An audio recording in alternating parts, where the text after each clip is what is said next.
let's talk about it. The race, MotoGP was Indonesia. At I'm gonna mess up the name of the track. But Mandalika. Thank you, Mandalika, which I didn't realize it was VR46 Academy team. I guess second home track, and I didn't even notice their colors too much. I was only seeing the yellow, but they were kind of further back in the situation this weekend. But let's jump into it. Aprilia. They look really good. They're down two riders. Still were able to, get pole position, and Raul Fernandez, even though he had a contract for next year.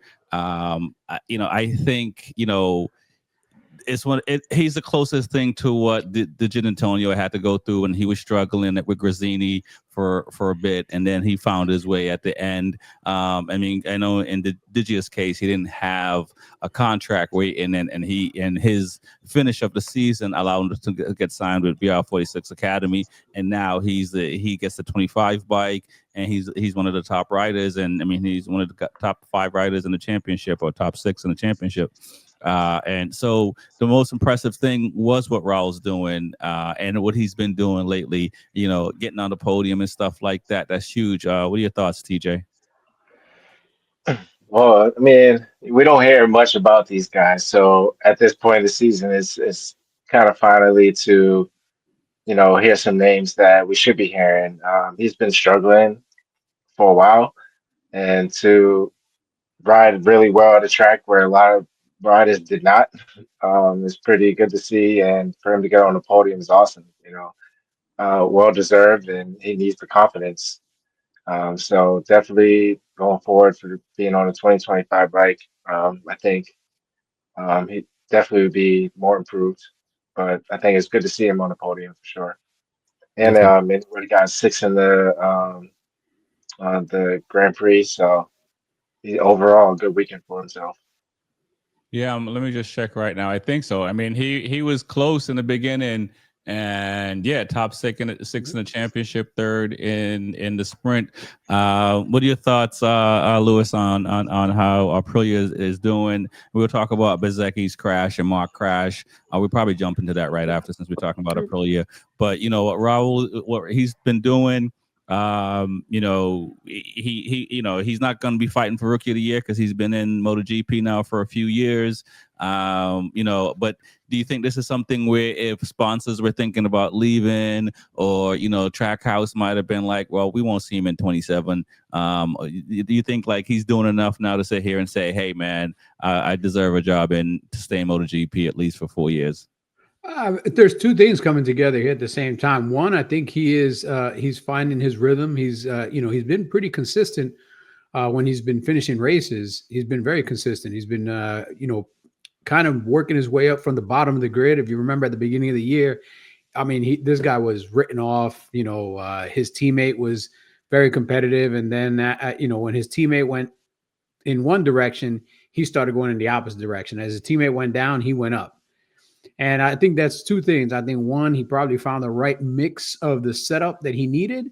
But as I said previously, the only other bike that's competitive to the Ducati right now is the Aprilia. Right. And I think Aprilia has kind of taken these small steps throughout the season, and you've seen how they've gotten more and more competitive. Now, on a regular basis, they're right up there at the front. They're at the pointy end of the spear. And I think he's just taking advantage of Aprilia getting its rhythm under it, of him getting his rhythm under him, finding the right setups. The kid can ride. It's not that the kid couldn't ride. It's, all these guys in MotoGP can ride, man. They show up at any track day, they're going to wipe the floor with anybody. They show up at most racing events, they're going to wipe the floor with anybody if it's a competitive bike.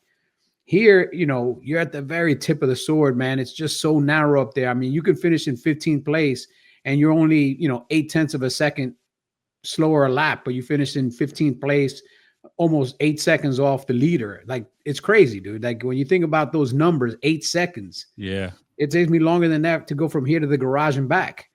and No, now I'm in 15th place. Yeah, no, it's definitely crazy to see that. And even in Moto2, you see it more when look at Joe Roberts was like, point, 7 seconds off of the number one guy, and it's just kind of like, I'm in 15th place. Like, Yeah. That doesn't make any sense. So I think Aprilia has made just a couple of right of adjustments, and he's made whatever adjustments he needs to make. And it's good to see him up there, man. I like to see these young guys, getting their opportunities to be on the podium. I love to see new faces on the podium, man. There's nothing worse than seeing the same 3 or 4 guys sharing the podium week in and week out. And even if it's just a sprint race, you know what, man? Sprint builds kind of confidence. If you get enough good sprints under you, then you start thinking, hey, if I could do this in the sprint, I just got to double up the amount of time and I can do this in the race. And we've seen that with other young guys. I look forward to the rest of the season. I was thinking for a while that Aprilia was only going to be competitive at certain tracks, but I mean, they're proving to me now that they're actually competitive in a lot of tracks, man. It's not just a few tracks. They're definitely a step ahead of Yamaha. They're definitely a step ahead of Honda. Mm-hmm. And they're kind of like the up and coming manufacturer, the guys to look out for. Right. No, I agree with that. And TJ, you didn't. Let's talk about Bezzecchi. He got pole position. He seems like he's the only guy that been fighting with Marc Marquez in the races as of late. And the Aprilia is, as we heard, you just heard Lewis say, is one of the best bikes out there. Granted, they still got to figure out their starts. But what a way for Bez to come from 8 to win the sprint. And and now let's talk about Mark and Bez's crash. Was it really Bez's fault on that? So what are your thoughts, TJ, on what Bez is doing, what Aprilia is doing as far as they're taking away points away from Ducati? Yeah, I mean, like Lewis and you guys were saying, Aprilia has definitely been the manufacturer who's been the most competitive to Ducati, with Ducati having so many bikes on the grid, and having the championship being out and have to rely on your other factory rider. Bezzecchi has definitely stepped it up for the second half of the season. They've been having great setups, and coming into this race, for him to get pole is awesome. It just shows that that bike has a good setup at most tracks so far. His pace was just second to none. Like, the start that he had was pretty bad in the sprint, which put him back a lot of places. And he just had a mentality, I guess, from following Mark so much that, how to fight from the back and just work his way to the front. And it's pretty impressive for the amount of laps that he had to do it. Just Aldeguer could have pulled it out. Could have had an awesome weekend, but Bezzecchi pulled out the first place, and that was pretty cool to see him fight and get to the podium. Going into the GP, I think it was just more of like, I don't know if it was Bez's fault. I think he was just too eager going into the corner, knowing he had to follow Mark probably and just keep up with the pace in the front.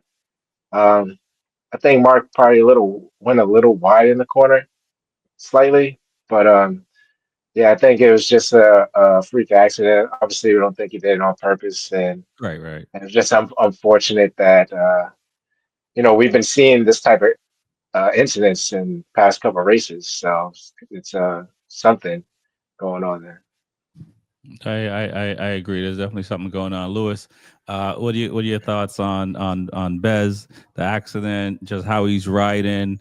When you look at this, I gotta look at the standings to be sure. I could have been dreaming, but when I looked at it, it was like Marc Marquez, Alex Marquez, Bagnaia, VR46 Academy riders. It seems like it's Rossi and the Marquez's, because these are all Rossi students, right? So, what are your thoughts on it? Is it a fluke thing? Is it just because he's part of the VR46 Academy, and it seems like outside of Pecco Bagnaia at the moment, like the VR46 Academy riders, they know how to talk to the engineers and get what they want from the bikes? I mean, it could be a couple of things, because the VR46 riders, obviously, they get a lot of training in bike setup and how to talk to mechanics and how to understand data and so forth and so on.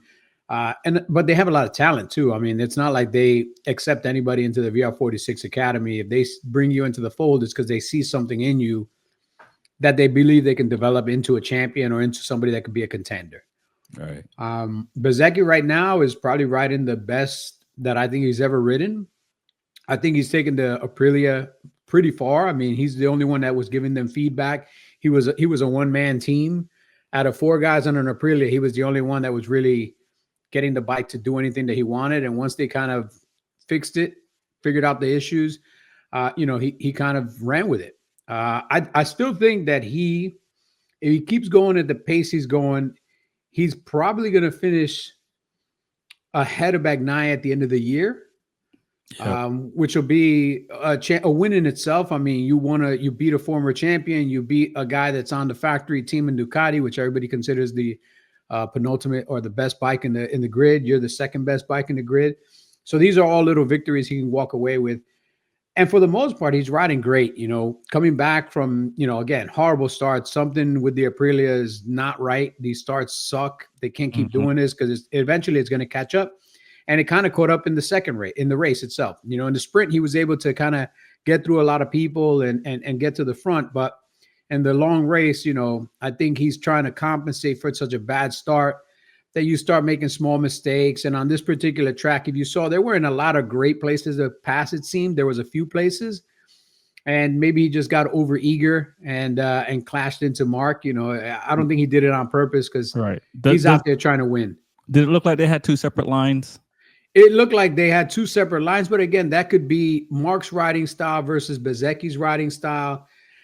Until you're on the bike, you can't really say. You can't, every bike has its different dynamics when you go through a turn. The Ducati is known for being a great stable bike under braking. The Aprilia is known for, having a different type of line and this and that. And then Mark himself can do things other riders can't do in the mid corner and the way that he slows the bike and pushes it out of the corners. I just think, again, it's always the passing rider's responsibility to pass safely. So if you clash into somebody like that, and that wasn't like a small bump, like that was a legitimate clash. Oh, yeah. Bez had to stand the bike up. Yeah, you have to kind of own it. And Bez owned it. Bez said his apologies and everything else. And I think Mark did a class act thing by saying, hey, this is a racing incident.